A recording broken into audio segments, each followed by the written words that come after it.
Best training, zero fees, embedded systems, scholarship test ద్వారా 100% free seat సాధించండి. నమస్తే, welcome to I Dream. ప్రస్తుతం America అనగానే ట్రంప్ రోజుకో డిసిషన్ మార్చేస్తున్నాడు. ట్రంప్ జపమే చేస్తున్నారు అందరూ. ఎప్పుడు ఏ మూమెంట్లో ఏ డిసిషన్ తీసుకుంటాడో, ఏం ఇంప్లిమెంట్ చేస్తారో అనే భయంతోనే మన ఇండియన్స్ అందరూ కూడా గడుపుతున్నారు. పాపం పిల్లలేమో అక్కడ ఉండిపోయినరు, తల్లిదండ్రులేమో ఇక్కడ చూస్తూ ఉన్నారు అసలు ఏం డిసిషన్ తీసుకుంటారో. రోజుకో ముచ్చట చెప్తుండ్రు, అసలు ఏమవుతుంది ఏంది అనేది కూడా అందరూ ఎదురు చూస్తున్నటువంటి సిచ్యువేషన్. ప్రస్తుతం లేటెస్ట్గా ట్రంప్ తీసుకున్నటువంటి డిసిషన్ ఏంటంటే, ఇప్పుడు H1B వీసా హోల్డర్స్ ఎవరైతే ఉన్నారో, ఆల్రెడీ ఇండియాకు వచ్చిన వాళ్ళు ఎవరైతే ఉన్నారో, ఇక మీదట అమెరికాకి ఎంట్రీ లేదు అనేది ఒకటి. తర్వాత ట్రంప్ గోల్డ్ కార్డ్ అనేది ఇంకోటి మాట్లాడుతున్నారు. ఈ మేజర్ రెండు విషయాల గురించి మనం మాట్లాడే ప్రయత్నం చేద్దాం. మనతో పాటు జాయిన్ అవుతున్నారు pre bar associate from USA Bhumireddy Sai Srinivas Reddy గారు మనతో పాటు జూమ్ లో జాయిన్ అవుతున్నారు. సార్ నమస్తే. సార్ నమస్తే మేడం. సార్, ఇప్పుడున్నటువంటి పరిస్థితుల్లో ఐ డోంట్ నో, మీరైతే కూల్గా హ్యాపీగా మంచిగా నవ్వుతున్నారు, కానీ నిజం చెప్పాలంటే కూడా ట్రంప్ జపం రోజు చేస్తున్నాం సార్. మేమైతే రోజు ట్రంప్ గురించి మాట్లాడుతున్నాం. ఏదో ఒకటి మన ఇండియా గురించి ఏదో ఒకటి చెప్తూనే ఉంటాడు, చేస్తూనే ఉంటున్నాడు సార్. ఇప్పుడు లేటెస్ట్గా మనం ఫస్ట్ తీసుకోవాల్సింది H1B వీసాదారులు ఎవరైతే ఇక్కడ ఉన్నారో, ఇండియాలో ఉన్నారో, మళ్ళీ అమెరికాకి రావడానికి లేదు. ఇది తాత్కాలికమా లేకపోతే పర్మనెంట్ ఇటే ఉండిపోవాలా? ఇది మేజర్ క్వశ్చన్ సార్. సో అంటే బేసిక్ గా అంటే మీరు అన్నదానికి ఎందుకు ఎక్కువ మనం అంటే ముఖ్యంగా ఆంధ్రప్రదేశ్ లో కానీ తెలంగాణలో కానీ ఎక్కువ conversations only on the USA news గురించి ఉంటున్నాయి. ద రీజన్ ఏంటంటే ఎవ్రీ ఫ్యామిలీ నుండి ఎవరో ఒకరు అమెరికాలో ఉంటున్నారు. అదే one of the main reason. అంటే వాళ్ళ పేరెంట్స్ అక్కడ నుండి కన్సర్న్ కావడం, వాళ్ళ రిలేటివ్స్ అక్కడ నుండి కన్సర్న్ కావడం, మా వాడికి ఏమైతుంది అక్కడ అమెరికాలో అనే రీజన్ తప్ప దేర్ ఇస్ నథింగ్. అంటే రెగ్యులర్ గా జరిగే న్యూస్ లాగానే మనం ఇవన్నీ తీసుకోవాలనేది నా ఒపీనియన్ అండి ఎప్పుడైనా కానీ. And with respect to this, ఇప్పుడు ప్రస్తుతం ఉన్న ఇండియాలో నుండి ఇక్కడికి వచ్చే వాళ్ళకి ఈ వీసా ఇంటర్వ్యూస్ అనేది కొంచెము రీషెడ్యూల్ కావడం జరిగింది. అదే ఒక 4-5 నెలలకు రీషెడ్యూల్ కావడం జరిగింది. ఇది కంప్లీట్ గా తాత్కాలికంగానే మనం పరిగణించాలి తప్ప ఇక్కడే కానీ మనం భయాందోళన చెందాల్సిన అవసరం అయితే లేదండి. ఇది one of the main reason. ఎందుకు అనుకుంటానంటే, అంటే ఎందుకు ఇన్ని ఒక 6 నెలలు 5 నెలలు వీసా షెడ్యూల్స్ ఎక్కువ ముందుకు వెళ్ళిపోతున్నాయంటే, అంటే బేసిక్ థింగ్ అండి. 70% ఆఫ్ ద H1Bs ముఖ్యంగా భారతీయులకే ఉన్నాయి. దానిలో నాకు తెలిసినంత వరకు 40-45% దాకా ఓన్లీ తెలుగు రాష్ట్రాలకు చెందిన ఈ బీటెక్ విద్యార్థులకు లేకపోతే మాస్టర్స్ చేసిన విద్యార్థులకి ఎక్కువ H1B వీసాస్ వస్తున్నాయి. కాబట్టి అందుకే ద మెయిన్లీ ఫోకస్డ్ ఆన్ ఇప్పుడు హైదరాబాద్ కానీ చెన్నై కానీ ఇక్కడ ఎక్కువ కాన్సులేట్లు ఇంటర్వ్యూస్ అనేది ఎక్కువ ప్రొలాంగ్ ఎందుకు అవుతుంది అంటే one of the main reason ఇది. సో దాని తప్ప మనము ఎక్కువ దీన్ని భూతద్దం పెట్టి చూడాల్సిన అవసరం లేదైతే నా ఒపీనియన్.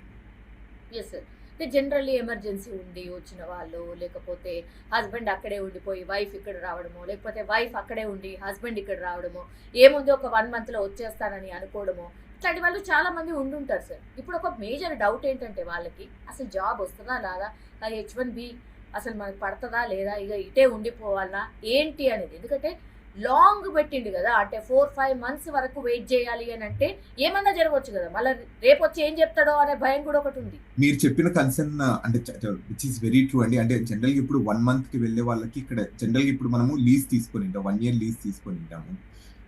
ఇక్కడ ఇండ్లు తీసుకున్న తర్వాత నెల రోజులకి మనం అంతా మొత్తం ఖాళీ చేసి అంతా సెట్ అవ్వద్ద సర్దుకొని మనం ఇండియాకి రాలేం. అంటే ఇక్కడ అన్ని సామాన్లు పెట్టి వెళ్ళిపోయి ఉంటాం. ఒక మీరు అన్నట్టు 4-5 నెలలు ఉన్నారు, 4-5 నెలలు రెంట్ కట్టాలంటే ఎంత కష్టమో ఒకసారి ఆలోచించుకోవాలి మనం కూడా. అంటే ఎందుకంటే $thousands of dollars అనేది ఇక్కడ రెంటల్ ఛార్జెస్ అనేది ఉంటాయి. అది మీరు అన్నట్టు చాలా ఇబ్బందికరంగానే మారుతున్నాయి అని అయితే నేను అనుకుంటున్నాను. అండ్ అంటే ద మెయిన్ రీజన్ ఇది ఎందుకు అంటే ఇంత లాంగ్ వెయిటింగ్ పీరియడ్స్ ఉన్నాయంటే, ద సింపుల్ థింగ్ ఏంటంటే December 15th తర్వాత నుండి H1B అండ్ H4 హోల్డర్స్, అంటే H4 అంటే H1B వాళ్ళ భార్యలు కానీ లేకపోతే భర్తలు కానీ, సో వాళ్ళందరికీ వీసాస్ అని వాళ్ళందరికీ సోషల్ మీడియా వెట్టింగ్ అనేది చేయాలి అని కోరుకుంటున్నారు. సోషల్ మీడియా వెట్టింగ్ అంటే వాళ్ళ సోషల్ మీడియా అకౌంట్కి వెళ్ళేసి ఓకే ఇతను అమెరికన్ నేషనల్ సెక్యూరిటీ కానీ అమెరికన్ వాల్యూస్ మోడల్స్ కానీ అగేన్స్ట్ ఏమన్నా వర్క్ చేస్తున్నాడా, సో లేదా ఇతను చేసే జాబ్ అంటే H1Bలో చేసే జాబ్ అట్లానే ఇక్కడ చూపించే జాబ్ అండ్ సోషల్ మీడియాలో చూపించే జాబ్ అన్ని ఒకటే కాదా అనేది క్రాస్ వెరిఫై చేసుకున్న తర్వాతే వాళ్ళు వీసా ఇష్యూ చేస్తారనేది చెప్పడం జరుగుతుంది. ఎందుకండి అంటే ఈ సోషల్ మీడియా అకౌంట్స్ మీద ఇంత కాన్సన్ట్రేషన్ ఎందుకు చేస్తున్నారు? ఈ మధ్య కాలంలో చాలా టైమ్స్ ఎందుకట్లా? అంటే ద మెయిన్ రీజన్ అంటే నా పర్సనల్ ఒపీనియన్ నేను ఇక్కడ చెప్తాను. ఐ డోంట్ నో లైక్ అంటే కరెంట్ అడ్మినిస్ట్రేషన్ ఎట్లా ట్రీట్ చేస్తుందని అయితే ఐఎమ్ నాట్ ష్యూర్. బట్ నా ఒపీనియన్ ఏంటంటే ఇప్పుడున్న వ్యవస్థలో కానీ ఇప్పుడున్న టెక్నాలజీ అడ్వాన్స్మెంట్లో కానీ ఏ పని చేస్తున్నా కానీ అంటే మనం so we are the mentally prepared. మనం ఇక్కడికి వెళ్ళిపోతుంటే అది పోస్ట్ చేసేస్తున్నాం. అంటే మన ఆ ఫుట్ ప్రింట్ అనేది క్లియర్గా తెలిసిపోతుంది. అంటే నువ్వు ఎక్కడున్నావు ఏం చేస్తున్నావు అని ప్రపంచానికి తెలియాలని మనం ప్రతిదీ పోస్ట్ చేస్తున్నాం. సో దట్స్ వేర్ వీళ్ళు మన యాటిట్యూడ్ కానీ మన బిలీఫ్స్ కానీ ఇవన్నీ క్లియర్గా మనం సోషల్ మీడియాలో ప్రూవ్ చేస్తున్నాం. మనం even like freedom of speech అనేది చాలా ఓపెన్గా వచ్చేసింది because of the Facebook, Instagram, Twitter ద్వారా.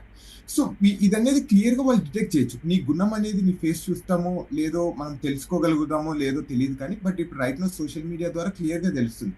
సో మీరు ఎలాంటి వాళ్ళు, మీరు ఎక్కడెక్కడ తిరుగుతారు, ఎక్కడెక్కడ ఏమేమి పని చేస్తున్నారు అని క్లియర్గా తెలుసు. అది కనుక్కోవడానికి ఇలా చేయడం జరుగుతుంది. అండ్ సింపుల్గా ఏంటంటే H1B అనేది మీకు చాలా క్లియర్గా తెలుసు. ఇక్కడ స్పెషాలిటీ ఆక్యుపేషన్ ద్వారా ఒక జాబ్ ఆ జాబే చేయాలి మనకి ఆ H1B ఎంతవరకు. ఇప్పుడు ఫర్ ఎగ్జాంపుల్ ఇప్పుడు ఎవరైనా వచ్చేసి లింక్డ్ఇన్లో నేను ఈ జాబ్ చేస్తున్నాను ఇక్కడ ఉన్నాను అంటారు, కానీ H1Bలో వేరే జాబ్ పెట్టినారు. సో దానికి కాంట్రడిక్షన్ అనేది వస్తుంది.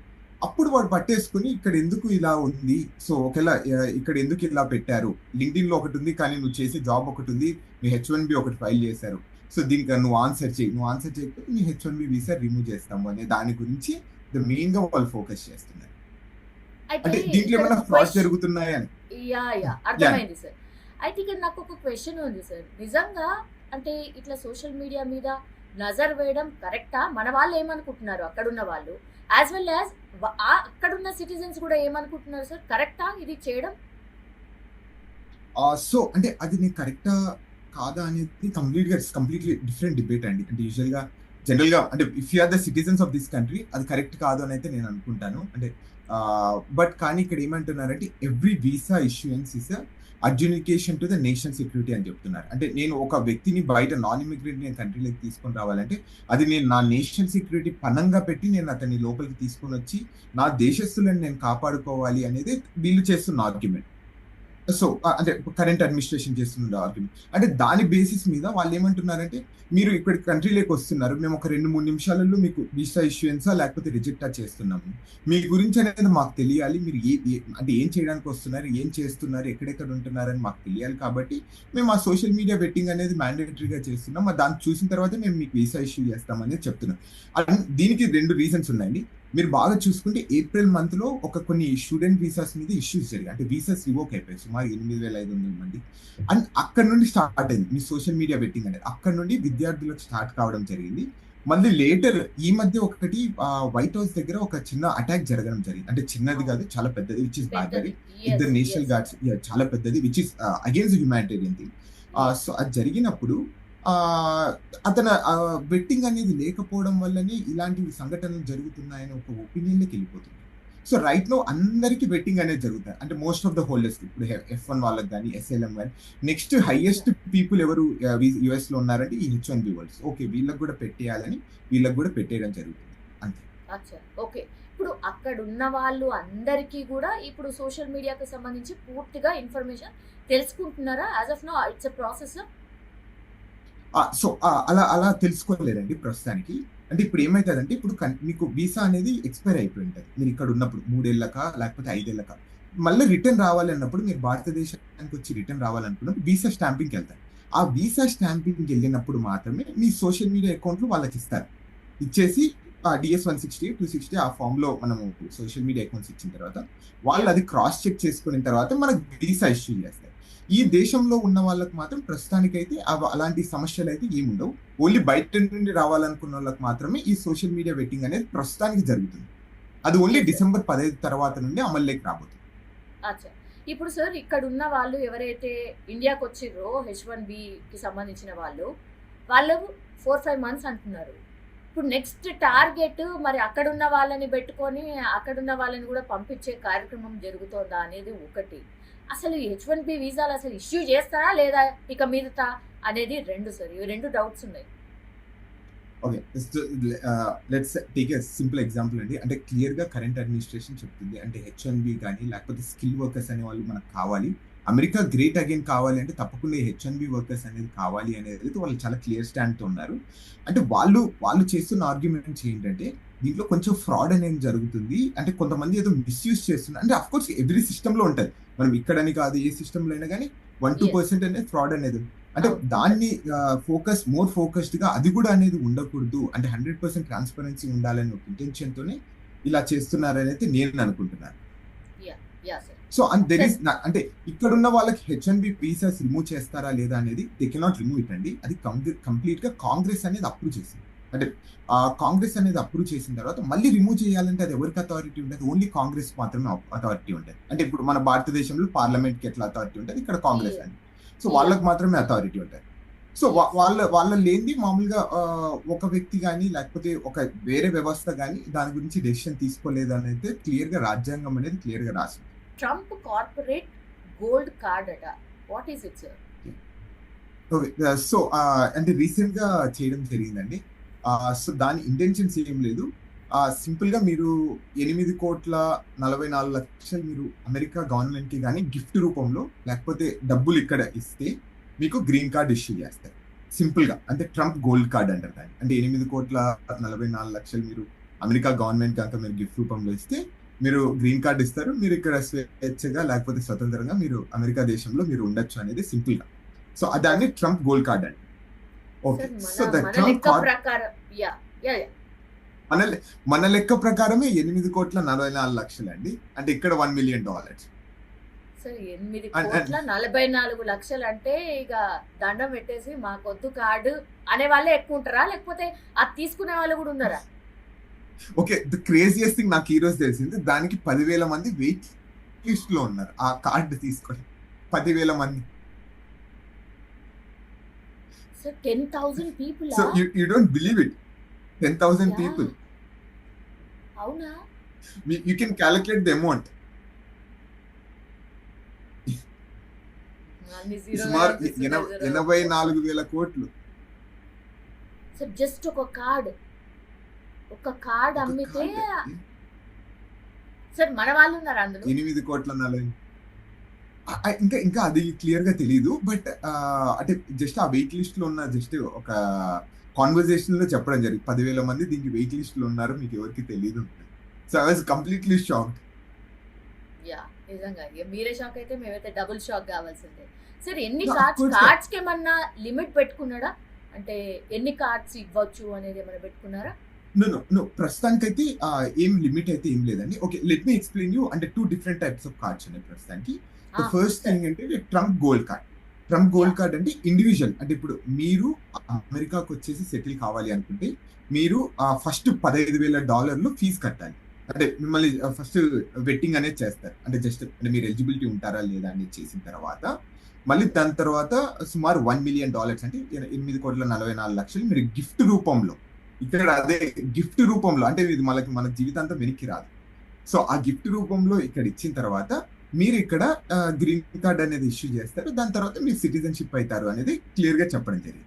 అండ్ ఇక్కడ ఇంకొక చిన్న తిరకాసు ఏంటంటే ఇప్పుడు ఫర్ ఎగ్జాంపుల్ నేను ఒక $1,000,000 డబ్బులు కట్టాననుకో. ఒకవేళ నా పిల్లలు, నా భార్యని కూడా నేను అమెరికాకి తీసుకొని రావాలంటే నేను తీసుకొని రాలేను. వాళ్ళకి కూడా సెపరేట్‌గా $1,000,000 ఒక్కొక్కరికి కట్టాలి. అది రూల్. షిట్. ఓహ్! అమ్మో! అంటే యాహ్! ఒక్కొక్కరికి అంటే మాత్రమే. ఫ్యామిలీ ఆఫ్ 4 ఒక్కొక్కరికి 1,000,000. సార్. ఓకే. ఓకే. సో, అంటే ఫ్యామిలీ ఆఫ్ 4 రావాలి అంటే సుమారు 36,00,00,000 డబ్బులు కట్టాలి. డబ్బులు కట్టిన తర్వాత so, you gonna get the green card అని. So, next is the Trump corporate card అనేది ఒకటి పెట్టడం జరిగింది. Corporate gold card. అంటే ఇది ఓన్లీ కంపెనీస్‌కి. అంటే ఇప్పుడు ఒక పెద్ద కంపెనీ ఇప్పుడు అమెజాన్ లాంటి కంపెనీ ఒక ఎంప్లాయీని హైర్ చేసుకోవాలంటే ఏంటంటే ఇప్పుడు హెచ్-1బీ ద్వారా హైర్ చేసుకుంటారు. లేకపోతే వాళ్ళు F1 లేకపోతే స్టెమ్ ఓపీటీలో.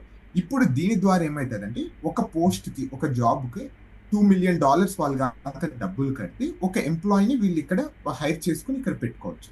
అంటే ఇది వన్ టైమ్ ఫీజ్ ఒక పొజిషన్‌కి. అచ్చా! ఓకే. అంటే ఆ!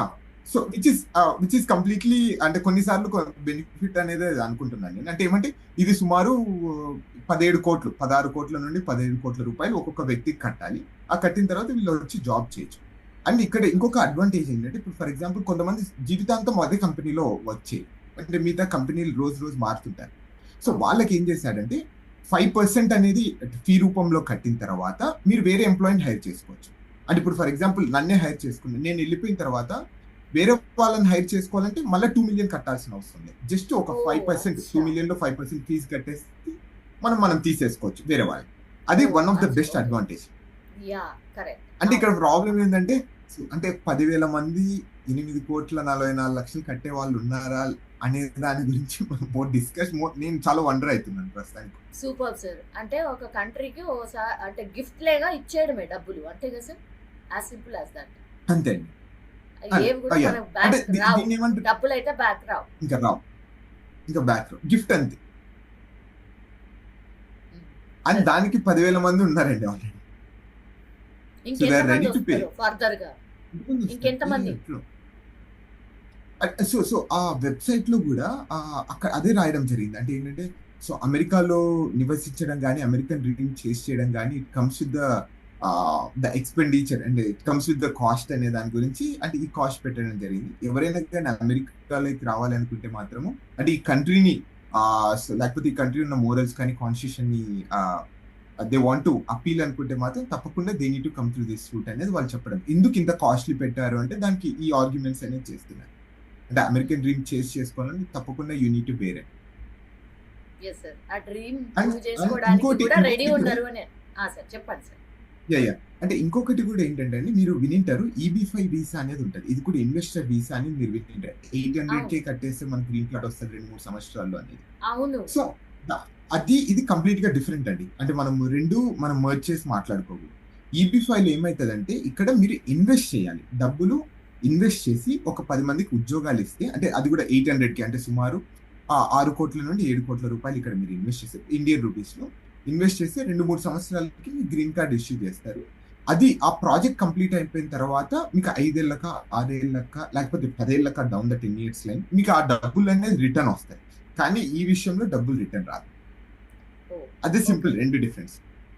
అచ్చా సార్ ఈ యా EB-5 అనే దీని అంటే ఇది ఎక్కువ మంది ఉన్నారా సార్ ఇట్లాంటి వాళ్ళు లైక్ స్టార్ట్అప్ కంపెనీస్ లాగానా యుఎస్ లా సంథింగ్ లైక్ దట్ అంటే అట్లేం లేదండి. పెద్ద పెద్ద హై ఎండ్ ఇండివిజువల్స్ ఉంటారు. అంటే అమెరికాలో త్వరగా గ్రీన్ కార్డ్ రావాలి అంటే మనం ఎక్కువ వెయిటింగ్ లో ఉండాలి అంటే ఈ మధ్య చాలా మంది కడుతున్నారండి మన భారతీయులు. మీకు ఇక్కడ కూడా షాకింగ్ న్యూస్ 1600 మంది ఇంకా వెయిటింగ్ లిస్ట్ లో ఉన్నారు. మనం ముఖ్యంగా భారతీయులు సార్ ఓన్లీ భారతీయులు 1600 మెంబర్స్ ఇంకా వాళ్ళకు ఆ వెయిటింగ్ లిస్ట్ లో ఉన్నారు in order to get approval.